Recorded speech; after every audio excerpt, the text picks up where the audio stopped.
This is the Baltimore Annapolis Psychotherapy Podcast.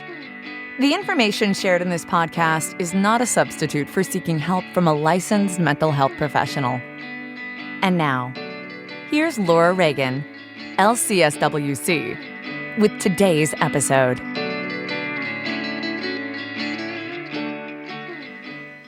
Hi, welcome to the Baltimore Annapolis Psychotherapy Podcast. Today on the podcast, I'm talking about something I find very interesting, and I hope you will too. It's Brené Brown's Guideposts to Wholehearted Living, which are from her book, The Gifts of Imperfection.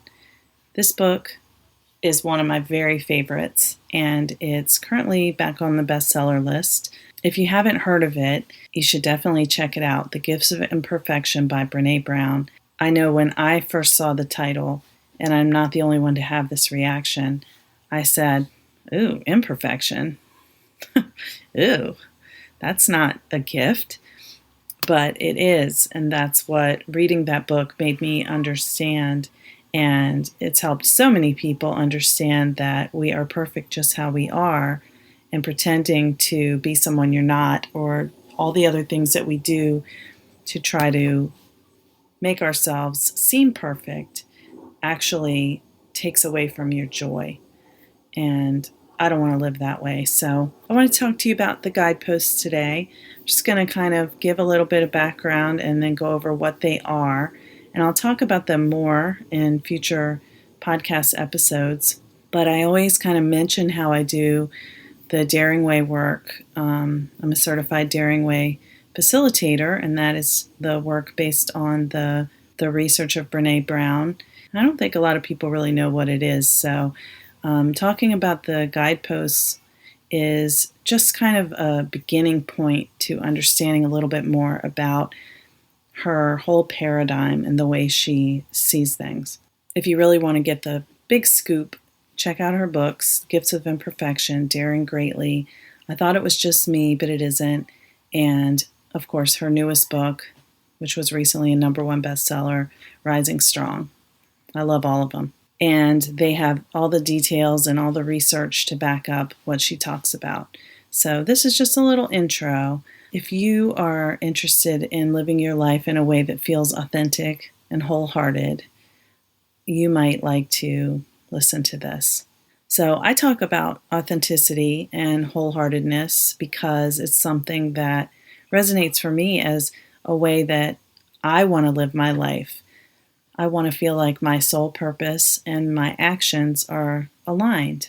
That sounds easy, but it's not as easy as it sounds because this world we live in tells us we should look a certain way, act a certain way, be a certain way so that we can fit in and be accepted.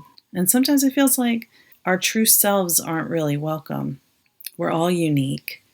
And what makes us unique is what is special about us. So if we're all pretending to be the same, then we're hiding our true selves from the world and doing everyone a big disservice. For me, and I've talked about this in other writings on my blog, which is called Connect with Your True Self, hiding how I feel inside is something that comes easily. I've done it for 43 years so far, till I turn 44 in November. Although I've been working for a while to change that habit for about 10 years.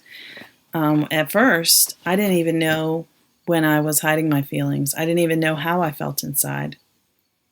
It was all just what was below the neck was kind of closed off to my mind and my awareness. And I know a lot of us walk around that way. So I kind of had a general sense of, ugh, but I didn't really understand what I felt. When I was a child, people often told me that I was too sensitive. I was sensitive, and I still am, and now I'm proud of that. But when I was a child, I got the message that that wasn't cool. So I tried hard to hide how I felt then so I wouldn't draw unwanted attention. Crying in public, big no-no. I learned that when I was very young. So even if it wasn't me when I was a child who was crying in public, I saw the way that other people reacted when in school, if another kid would cry, everyone would be like, oh man, poor kid. And I remember maybe in third grade saying, I'll never cry in school. I hope I get through this year without ever crying, which is terrible because crying is a normal way to express feeling sad, mad, confused, scared, frustrated, overwhelmed, all of the above and more. So I learned how to hide that, and as I continued through my life, of course, I had other experiences that caused me pain that I would prefer not to feel, so I didn't need to show my emotions more. I needed to be sure to keep them tucked away, which I think people would think is crazy now because I'm pretty open with my emotions, but I can still do this if I have something that I'm really struggling to cope with. I'll just automatically go into that not feeling place, and I don't like that. Feeling numb is not feeling joy. One famous quote that Brené Brown says is, you can't selectively numb emotion. Numb the dark and you numb the light. It's true, you can't feel joy if you're just numb. And joy is how I want to feel in my life.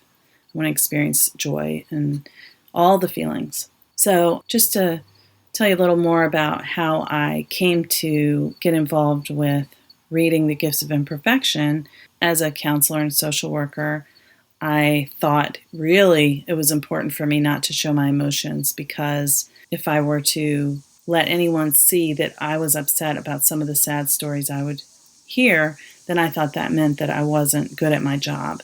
And I really wanted to be good at my job because I love my work and I'm so passionate about it. Now I know, of course, that there's an appropriate time and place to express the way you feel about the work you do as a social worker, counselor, or any kind of psychotherapist or helping professional. It's not in the conduct of your daily work and your professional duties that you show your emotions, but you have to let them out at some point. Pretending things don't bother us does not actually protect us from feeling pain. But I thought that if I let my guard down, then I was being vulnerable, and that was a sign of weakness. So I know I'm not alone in that too. So in the Gifts of Imperfection, Brené Brown defines authenticity as the daily practice of letting go of who we think we're supposed to be and embracing who we really are. And in her research, she was able to identify certain ways of living that people who feel more wholehearted do differently from people who are shutting themselves off and trying to be perfectionists, and so, which we often do without even knowing. So these are the guideposts, and I'll just list them. The first one is cultivating authenticity, letting go of what people think. I know that's easier said than done. I live in a community where what people think is very important to a lot of us. And if you didn't worry about what other people thought, you might not be accepted, or at least that's the fear. But in reality, I think you still want to follow the social norms and don't go doing anything that's going to hurt someone else. But if you're only making your choices based on what other people think instead of what you think, then you're not being true to yourself. The second one is cultivating self-compassion, letting go of perfectionism. I'll admit I never heard of self-compassion before reading this book and attending the Daring Way training in Texas last year. I'd heard of self-esteem, self-worth, but self-compassion was completely a foreign concept to me. And now I understand that it's one of the most important practices for well-being. We're all human. Nobody's perfect. No matter what anybody else's life looks like, they're not perfect either. None of us has to be perfect because who we are is just right, just as we are right now. Okay, third one is cultivating a resilient spirit, letting go of numbing and powerlessness. That is that concept of, instead of numbing to cope with emotions and being really unaware of how you feel at any given point, being able to feel the feelings, even the unpleasant ones, knowing that that's part of the human experience and it will pass, helps cultivate a resilient spirit. Guidepost 4, cultivating gratitude and joy, letting go of scarcity and fear of the dark. We all know what gratitude is. We know what joy is. In this case, gratitude refers to being present in the moment and being grateful for something about right now. Instead of the opposite part, letting go of scarcity and fear of the dark. Scarcity is, I'm not enough, I'm not good enough, I don't make enough money, my house isn't big enough, my house isn't beautiful enough, my kitchen isn't updated enough, neighbors have brand new granite countertops and mine look outdated. You have a house. You have a safe place to live. That's something to be grateful for. And some people might say, oh, yeah, sure. Of course, I'm not homeless. And yes, I'm grateful for that. But in reality, what's really important, cultivating gratitude can help you remember what that is. And a lot of people use gratitude journals.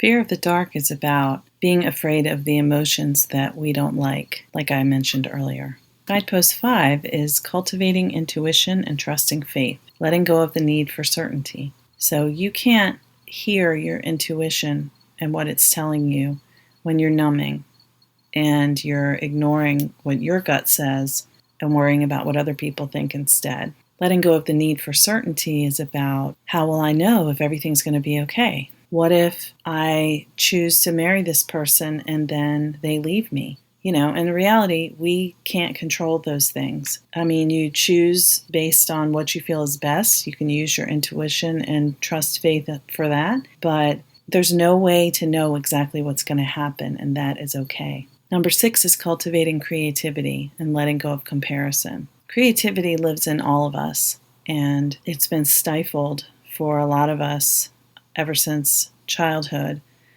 Brené Brown talks about how there's so much shame around creating, and what if people don't like it? What if it doesn't look right? What if it's not perfect? When you let go of comparison, you say, I'm creating to create. It's not about if it's as good as someone else's, if it's better than someone else's. It's my creation, and that's good because of what it is, because I created something. In the process of creating, that's the use of creativity, is just for the purpose of doing it. It's not even about what comes out in what's made. It's not about, if you're making a piece of art, it's not about how it looks, it's about making it. Number 7, cultivating play and rest.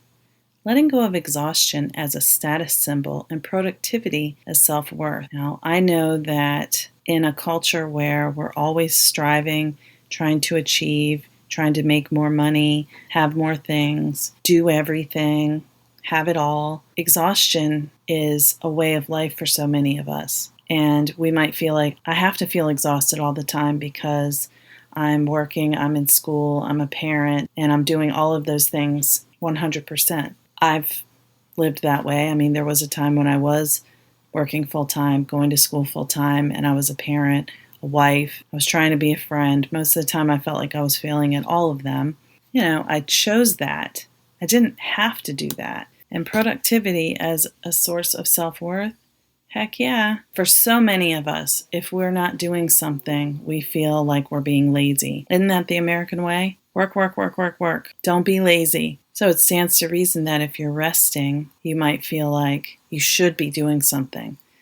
But we have to rest. Our bodies need rest. Our minds need rest.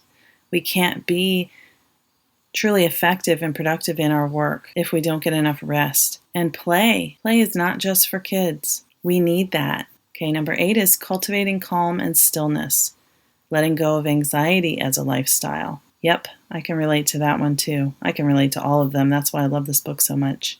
When you're so busy and you're so stressed and you're so worried about trying to be perfect and what everybody else thinks, you're so anxious. Cultivating calm and stillness is an antidote to that.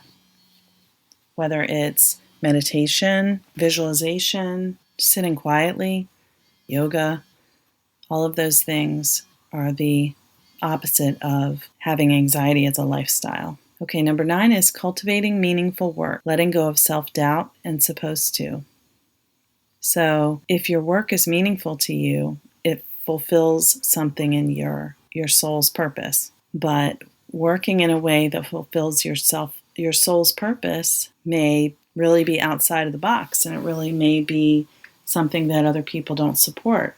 Maybe they feel you're supposed to be a lawyer because your dad was a lawyer, or you're supposed to get a degree in business because that's something that will make money. If you trust your intuition and make a choice to go a different way, you can bet that self-doubt will be rearing its ugly head every so often, especially when things get hard. But the people in her studies who cultivated meaningful work and the other parts of the guideposts were living their lives feeling authentic and wholehearted. And the last one, and I think the easiest one to overlook, is cultivating laughter, song, and dance, letting go of being cool and always in control. We all want to be cool. No one wants to be unliked or made fun of or singled out. We all want to fit in. I think one of the things that really makes someone cool is being themselves and being confident in who they are. And that doesn't mean you always have to be in control. You don't have to be in control all the time. No one is in control all the time. And for anyone who's trying to maintain that cool facade and always be in control, they're secretly terrified that people are going to see them being anything else besides that persona that they're trying to put on. And it just weighs on you. So these guideposts are explained in far more detail in the book, The Gifts of Imperfection, which I highly recommend. I literally do recommend it to almost everyone I work with. It's so good, and it's not even that long. You can read it kind of quickly, but it's funny, it's informative, and it definitely changed my life. I hope that it will be as useful to you as it has been for me. So, as I've mentioned before, I'm a Daring Way facilitator. I offer this work in individual therapy, also in groups, retreats, workshops, constantly adding to what I offer with the Daring Way. I love the work so much, and people respond to it so well that I just want to share it more and more. So if you're interested in finding out more about that, go to my website, Laura Reagan, LCSW-C.com, and you can find out everything that I'm offering. So thanks for listening today to my little overview about the Gifts of Imperfection. I hope you got something out of it. And until next time, take care. Thank you for listening to the Baltimore Annapolis Psychotherapy Podcast with Laura Reagan, LCSW-C. For more, visit Laura's website, www.laurareaganlcswc.com.